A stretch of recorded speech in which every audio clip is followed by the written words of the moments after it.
जय हिंद जय भारत। मैं रेबल सदानंद पति आज आप लोगों के बीच मुझे लगा आना बहुत ज़रूरी है। और चुनाव चारों तरफ चल रहे हैं, चारों तरफ आप देख सकते हैं कि चुनाव चल रहे हैं, बहुत उद्घोषणाएं हो रही हैं, कहीं 10 लाख नौकरी, कहीं 19 लाख नौकरी। लेकिन चलिए सबसे पहले बात करते हैं सत्य की जीत पर। आप सबको बहुत बधाई।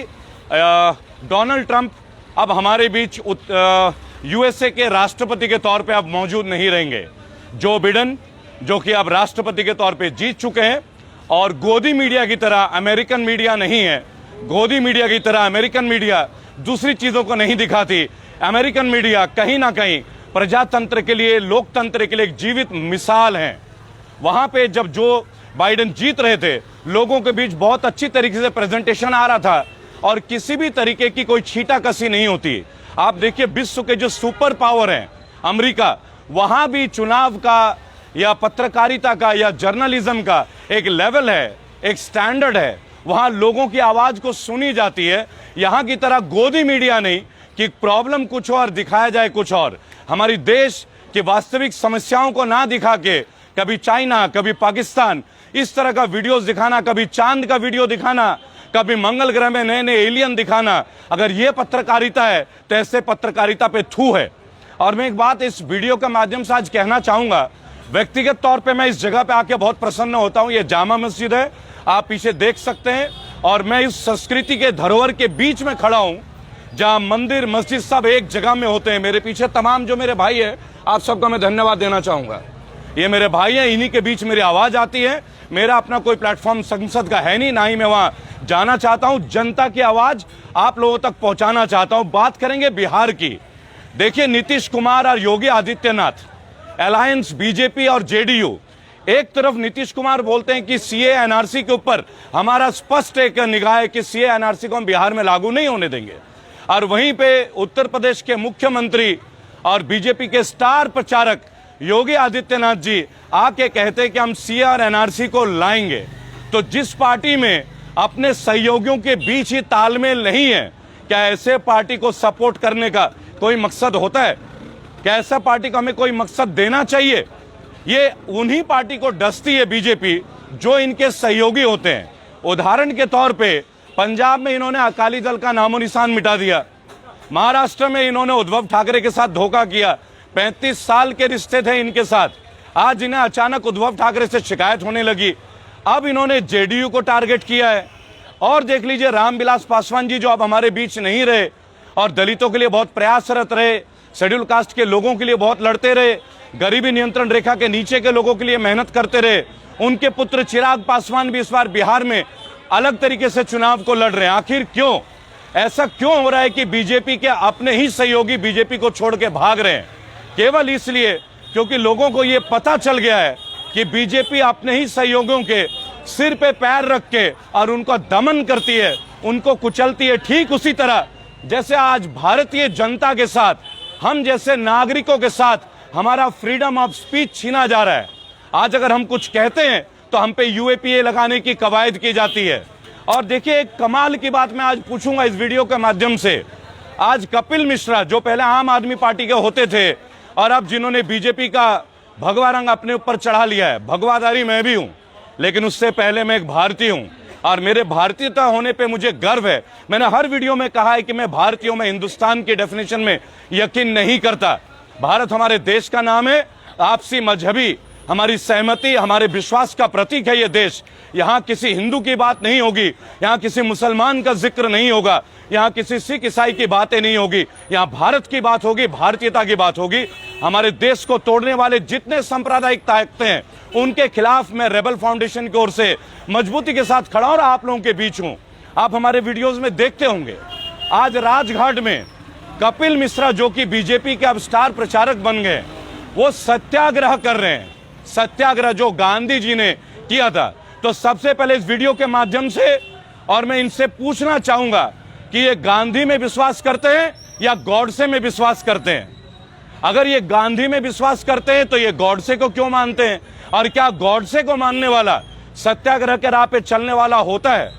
आज से कुछ महीने पहले भाई और बहनों आपने देखा होगा दिल्ली में दंगे हुए। एक्चुअली ये दंगे हुए नहीं थे, ये दंगे कराए गए थे।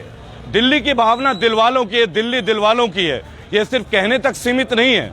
मैं हमेशा अपने वीडियो में एक बात आप लोगों से शेयर करता आया हूं कि एक हिंदू तमाम मुसलमानों के बीच में चौड़े में खड़ा है। ये हमारे देश की ताकत है, ये हमारी देश की संस्कृति है और मुझे गर्व होता है इस देश की संस्कृति पे। लेकिन आज कपिल मिश्रा जैसे लोग राजघाट में, जो कि समर्पित है महात्मा गांधी जी के लिए, उनके अहिंसावादी विचार के लिए, वहां पे सत्याग्रह करते हैं अर्नब गोस्वामी के लिए। अर्नब गोस्वामी जिसके वजह से मिस्टर नाइक ने आत्महत्या कर ली, क्योंकि अर्नब गोस्वामी के 83 लाख रुपए की 83 लाख की पेमेंट बाकी थी। और ये लोग कहते हैं कि ये 2 साल पुराना मुकदमा है, अब क्यों? तो चलिए इसी वीडियो के माध्यम से मैं पूछता हूं, गोधरा कांड के मुख्य गवाह आईपीएस संजीव भट्ट, मैं गर्व से कहता हूं देश का शेर आईपीएस संजीव भट्ट, 1990 के केस में अब तक प्रताड़ित किया जा रहा है और पिछले 2 साल से वो जेल में है। उनके केस की तारीखों में सुनवाई नहीं होती। आखिर क्या कसूर है संजीव भट्ट का? केवल इसलिए कि संजीव भट्ट दंगों के खिलाफ थे और हमारे माननीय प्रधानमंत्री के खिलाफ भी उनकी गवाही है। इस वजह से एक निर्दोष और भारत के एक शेर और एक जाबाज आईपीएस संजीव भट्ट को आज सलाखों के पीछे हम देख रहे हैं। तब ये गोदी मीडिया उनके लिए आवाज नहीं उठाती, लेकिन ये एक आदमी जो पूछता है भारत, जानता है भारत, जिसकी वजह से एक आदमी ने सुसाइड कर लिया, एक परिवार को कष्ट हो गया और उसके मृत्यु के बाद यही अर्नब गोस्वामी उनको पेमेंट देने के लिए उनके अकाउंट में पैसा जमा करने जाते हैं तो बैंक वाले मना करते हैं। और आज उनके लिए जो कानूनन एक मुजरिम है, उनके लिए आज सत्याग्रह की जा रही है। तो क्या हमारे देश में सत्याग्रह का ये परिचय है? ये देश जो मजहबी कम्युनिटी एकता का, अखंडता का प्रतीक है, जो पूरे विश्व को देख रहा है, पूरे विश्व को, आप उस देश की क्या छवि कर रहे हैं? आप कल के ताजा उदाहरण को लीजिए भाई और बहनों, जहां जो बाइडेन पूरी तरह से चुनाव में हरा के आते हैं डोनाल्ड ट्रंप को, लेकिन वहां एक भी छींटाकशी नहीं होती है। लेकिन जब तेजस्वी यादव बिहार के चुनाव में ये कहते हैं कि अगर हम सरकार में आए तो हम 10 लाख नौकरी देंगे, तो बीजेपी वाले बोलते हैं कहां से दोगे? चलो मान लेते नहीं दे। माध्यम से मैं 2 बधाई देना चाहूंगा। पहला बधाई यूएसए से एक सनकी व्यक्ति की विदाई जो कि डोनाल्ड ट्रंप, और दूसरी बिहार से भाजपा की विदाई। भाई और बहनों, आप सबको तेजस्वी यादव के लिए बहुत बहुत बधाई। वो एक युवा चेहरा है, वो एक युवा प्रतिनिधित्व है और मुझे गर्व है कि देश अब युवाओं को चुन रहा है। और 2024 मैं आपको एक बात कहना चाहूंगा, मैं आपसे एक बात कहना चाहूंगा मेरे भाइयों, मेरे साथी देशवासियों, मेरा एक मिशन है 2024 का। 11 करोड़ लोग हमारे रेबल फाउंडेशन में जुड़ चुके हैं और ये संख्या निरंतर बढ़ती जा रही है। आज से 3 दिन पहले मैं कनॉट प्लेस में, ये जो सड़कों में जो अपना बिजनेस करते हैं, माननीय सुप्रीम कोर्ट के आदेश पे उन्हें एनडीएमसी के अधिकारी तंग कर रहे थे।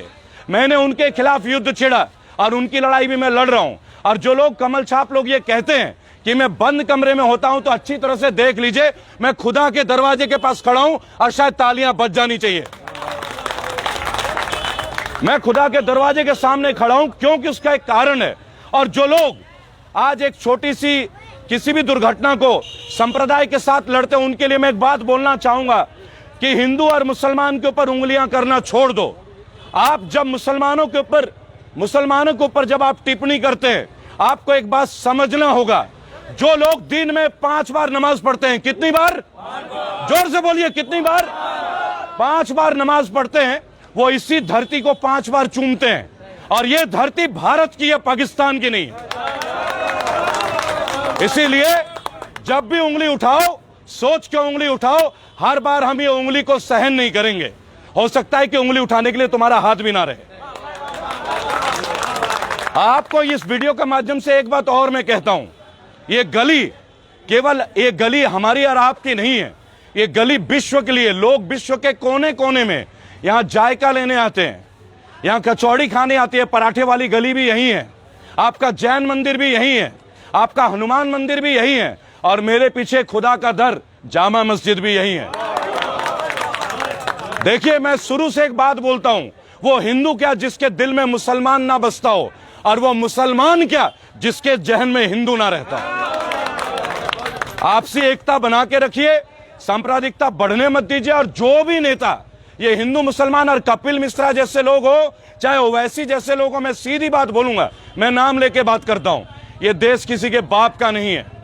और एक वीडियो में एक बात मैं और बोलना चाहूंगा, देखिए मेरे लिए तो चाय आ गई है, और जो चाय बना रहा है मैं उससे जानता हूं कि शौफिक भाई है जो चाय बना के ला रहे हैं। मुझे कोई ये तो बता दे कि जो चौकीदार बना है देश का वो कौन से स्टेशन में चाय बेचता था, वो कौन से स्टेशन में चाय बेचता था जो चाय वाला आज स्टेशनों को बेच रहा है। मैं चाहूंगा कि मेरे साथ जो मीडिया के साथी है कैमरे को एक बार रोटेट करके सबको दिखा दें कि जनता अपने लिए कैसे खड़ी होती है। उठा के ले लीजिए स्टैंड को उठा लीजिए, कोई दिक्कत नहीं है। और एक बात मैं और कहना चाहूंगा, जो लोग कपड़े सिलवाते हैं, कपड़े सिलवाते हैं आप लोग सिलवाते हैं भाई। मेरा 45 का सीना है, 20 साल से जिम कर रहा हूं। वो 56 इंच का सीना नापा किसने यार? तालियां तो अब बजनी चाहिए थी। वो 56 इंच का सीना नापा किसने है? वो दर्जी लाके मुझे मिला दो जो इंची टेप में नाप के 56 इंच का सीना दिखा दे। कसम से मैं आज से अनशन में हो जाऊंगा। देखिए ये देश ने बहुत कुर्बानी दी है, लाखों लोगों ने कुर्बानी दी है, और कुर्बानी का जब जिक्र होगा तो किसी जाति का जिक्र नहीं होगा, इस मुल्क का जिक्र होगा। अगर आपको लगता है कि कश्मीर, अभी मैं पिछले हफ्ते कश्मीर था, आप लोगों ने मेरे वीडियोस देखे होंगे। कश्मीर से मैं पहला जर्नलिस्ट था और मैंने कश्मीरी पंडितों का वास्तविकता बता दिया कि बीजेपी उनके नाम का क्या झूठ फैला रही है। उन्हें आज भी माइग्रेंट के तौर पर रखा गया। माइग्रेंट यानी प्रवासी। अपने ही देश में लोग प्रवासी के तौर पे रह रहे हैं। आपको याद होगा लॉकडाउन में हमारे मजदूरों को, वीर मजदूरों को भी प्रवासी बोल गया। क्या यह अन्याय नहीं है हम लोग के खिलाफ? जोर से बोलिए, क्या अन्याय नहीं है? देखिए मैंने शुरू से बोला था, एक बिहारी 100 पे भारी, एक बिहारी 100 पे भारी।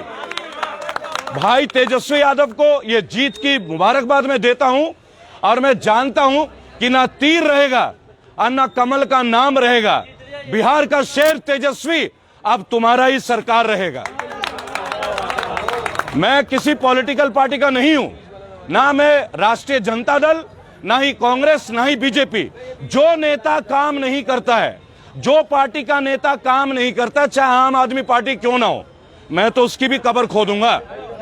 जहां मेरे लोगों को तकलीफ है मैं वहां जाऊंगा। 24 बार जेल जा चुका हूं। कितनी बार? 24 बार। 25वें बार के लिए आज भी तैयार हूं। मास्क नहीं पहनता, नहीं पहनूंगा। पहली बार। आज आप ये सोचिए, जब शुरू में बोला गया कि कोरोना काल है, लोग मर रहे हैं, तब कोरोना के केसेस नहीं थे। आज एक एक दिन में 1 लाख का केसेस है, लेकिन केजरीवाल जी कहते हैं बसों में सब बैठिए। मुख्यमंत्री बोलते हैं कॉलेज खोल दीजिए। अगर कोरोना है ही नहीं तो फिर ये ड्रामा किस बात का? देखिए ये हम लोगों की बोलने की जो क्षमता है, हमारा जो हक है संवैधानिक तौर पे, जिसको बोलते हैं फ्रीडम ऑफ स्पीच। क्या बोलते हैं? Freedom of speech. ये हमारे गले से लिया जा रहा है, मुंह से नहीं, हमारे हलक से। अब वक्त है तेजस्वी की तरह जहां भी चुनाव हो। और मैं आपको परसों की घटना बताता हूं। मैं बंगाल के बांकुड़ा जिले से हूं। मुझे नहीं पता था कि अमित शाह चुपके से वहां चले जाएंगे। मैं उनको तड़ीपार बोलता हूं, अगर आपको समझ में आए तो। तड़ीपार, मेरी बात सुनिए, उन्हें सजा हुई थी। मैं एक बात आपसे कहना चाहूंगा, अमित शाह जी बंगाल में जाके बोलते हैं कि हम बंगाल को सोनार बांग्ला बना देंगे। सोनार बांग्ला यानी सोने का बंगाल। अरे शाह साहब, आपने सोने का रेट ही 26,000 से 50 पहुंचा दिया। आम आदमी के कान के कुंडल चले गए। हार पहनना हमने छोड़ दिया। ये देखिए गला खाली है, ये माई की है। और यहाँ घुमा दो तो एक भी गले की चेन नहीं दिखेगी, और जो दिखेगी वो नई सड़क पे 100 रुपए वाली चेन दिखेगी। गलत तो नहीं है ना? तो एक काम कीजिए, पहले गुजरात को ही सोने का बना दीजिए। और माननीय योगी आदित्यनाथ, जिनके डंके बजने की उत्तर प्रदेश में क्रिमिनल्स का बिल्कुल ही खात्मा हो गया, तो परसों का रिपोर्ट बताता हूं, अमर उजाला में छपी है कि जेल में बंद जो क्रिमिनल हैं वो भी करोड़पति हो गए। तो कितना अच्छा शासन है। अगर ये राम राज्य है तो शोध का विषय है। भाई और बहनों, ये बीजेपी का नाम लोटस नहीं है। मैं पुनः बोल देता हूं, ये लोटस नहीं है, ये लूटस है। क्या है? लूटस। इन्होंने हमारा पैसा लूटा, इन्होंने हमारा पैसा लूटा, इन्होंने हमारी शांति लूटी, इन्होंने हमारी नौकरियां लूटी, और अब क्या आप अपना खून लुटाने के लिए तैयार बैठे हैं? जय हिंद, जय भारत, भारत माता की।